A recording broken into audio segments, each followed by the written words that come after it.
Et mesdames et messieurs, bonsoir. On va faire un peu le Japap ce soir.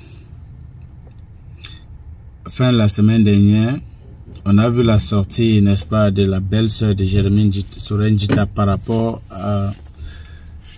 au problème de divorce, ou par rapport au problème que Jita a avec sa femme et qu'il a demandé notamment le divorce. Elle a fait une sortie où elle a raconté plein de choses, elle a appelé plein de noms. Voilà, donc c'est une histoire abracadabrante qu'elle raconte.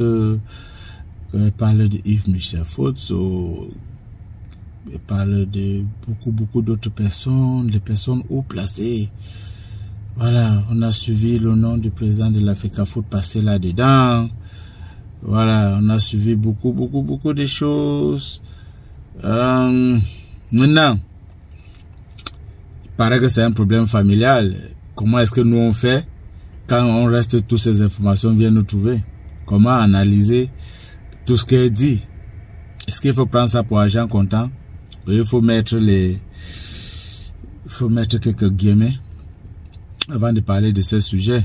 Mais quel que soit le cas, vous savez, quand on verse les informations dehors, on commente. Donc, on n'est pas en train de prendre position ici, mais on veut juste commenter ce qu'on a entendu et c'est poser notamment des questions. Pour nous qui avons vu Jeremy Jita jouer au football, au Real de Madrid, à Chelsea, dans les Lions indomptables, on sait que c'est un gars qui est bien, on sait que c'est un gars qui a gagné beaucoup d'argent, notamment en jouant dans le football. Il a gagné les Champions League et tout. Nous savons les immeubles à Douala, que c'est l'immeuble d'Njita. Son grand frère avait une agence de voyage où on disait que c'était pour Njita, que son grand frère gérait cette agence de voyage là seulement. On savait que c'était un boss. Mais pourquoi on vient aujourd'hui nous dire comment Njita c'est jusqu'à le traiter d'une femme entretenue et tout ça? On se pose la question de savoir. On se pose vraiment la question de savoir, est-ce que c'est ça la vie? Est-ce que c'est ce que la vie nous réserve? Est-ce que c'est ce que la vie nous réserve?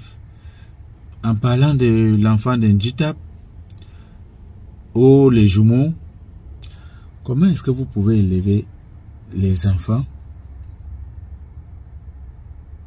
jusqu'à un certain âge et après on vient vous sortir une fax que c'est pas vos enfants? D'aucuns disent qu'il y a eu de ADN, des tests ADN qui ont été faits et qui a confirmé effectivement que l'enfant n'était pas d'Njita. Mais la belle-sœur d'Njita nous fait comprendre que Njita connaissait dès la base que c'était pas ses enfants. Et que Njita aurait chassé l'argent pour être avec cette fille-là, parce que comme vous le savez, c'était la fille d'un milliardaire. Donc je me pose la question de savoir,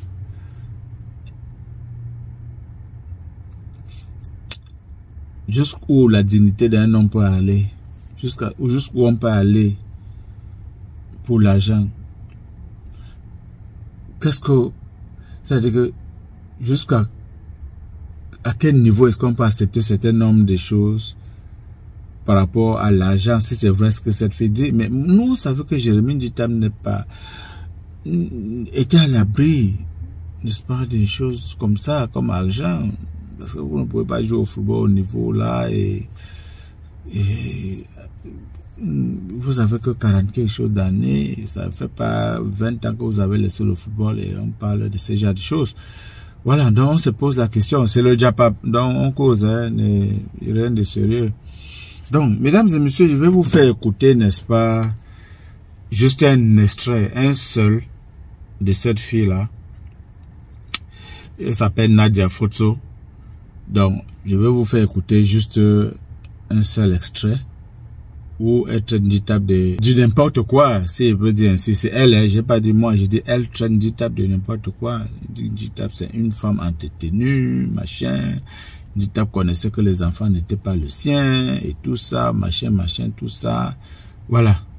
je vous prie d'écouter, n'est-ce pas, Nadia, et on va conclure derrière. Merci. Et là, on est dans le money time. On est dans le money time. Donc, Njitap, c'est une femme. C'est une femme entretenue.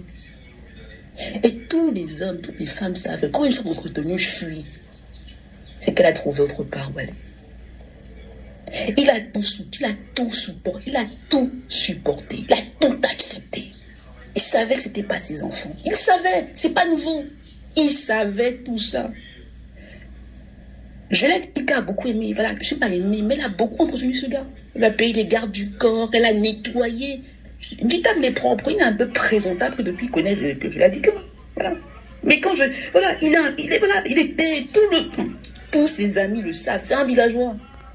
Voilà, un villageois sympathique, mais un villageois.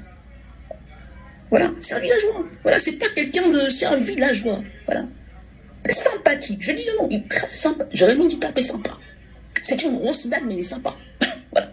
Et je veux dire à quel point j'ai mes échanges avec sa sœur de Jérémy Njitap, sa demi-sœur de son père, qui m'a raconté des choses. Mais vous voyez comment moi je suis, moi, je ne mets pas je ne dis même pas son nom. Je dis qu'elle m'a dit des choses dont si Njitap. Si il m'attaque, s'il dit ce que Christelle Nadia Fotso dit, c'est du n'importe quoi. Mais Njitap, belle-sœur, si tu fais ça, je mets. On peut arrêter là pour dire que vraiment, quand ça atteint ce niveau de mépris là et ce niveau de, les anglophones disent disrespect, ça devient vraiment bizarre pour quelqu'un que nous, on a beaucoup de respect pour Jérémy, pour sa carrière, pour tout ce qu'il a fait dans les Lions Indomptables et tout. On a beaucoup de respect pour ce gars. Donc, on voit les gens lui traîner comme ça là. Bon, elle est de la famille. Il y a un certain nombre de choses qu'elle peut connaître que nous on ne connaisse pas. Mais nous, on va garder l'image de Njitap qu'on connaît, grand homme. C'est vrai qu'il adorait jouer au Djambo et tout ça, et ce qui revenait. Voilà, mais c'est sa vie. Voilà, chacun fait de sa vie ce qu'il veut. Et malheureusement, le seul conseil que moi je vais donner, c'est que nul n'est parfait. Donc, on fait beaucoup de choses, on peut faire des erreurs dans la vie, voilà. Mais tout ce qu'on fait, il faudrait que vraiment qu'on réfléchisse un peu aussi, voilà, qu'on réfléchisse un peu et tout ça, en faisant un certain nombre de choses, parce que quand ça revient, c'est pas bon. On est en train de voir tout sur le net ces temps-ci par rapport à Njitap. J'ai lu aussi une histoire avec Ngonkome et tout ça pendant qu'ils étaient en Espagne et tout. Il y a beaucoup de choses, finalement on ne sait plus quoi prendre. Mais il y a une interrogation qui me tourne la tête. Pourquoi est-ce que c'est quand Jérémy a eu des soucis avec Eto que toutes ces choses-ci là en train de sortir? C'est la question que je me pose. Pourquoi c'est aujourd'hui que tout ça là est mis sur la toile? Quand il a eu des problèmes avec Eto. Pourquoi est-ce que ça sort aujourd'hui? Parce qu'à un moment, on disait que Jérémy était prêt, n'est-ce pas, à aller à la FECAFOOT, aller aux élections de la FECAFOOT, machin. Pourquoi est-ce que tout ça là sort aujourd'hui? Est-ce que ce n'est pas pour discréditer ces gars-là? Est-ce que ce n'est pas pour le discréditer? En tout cas, on pose la question. Dites-nous en commentaire ce que vous en pensez. Vraiment, je vous remercie beaucoup de regarder cette vidéo-là. Thank you for watching, guys. Don't forget to subscribe to our channels. Leave a like, leave us a comment, tell us what you think. Voilà. Follow us on all our platforms. YouTube, Facebook, TikTok, Instagram. Vincent Kamini. Merci beaucoup et bonne soirée à tout le monde. Je vous aime. Bye bye.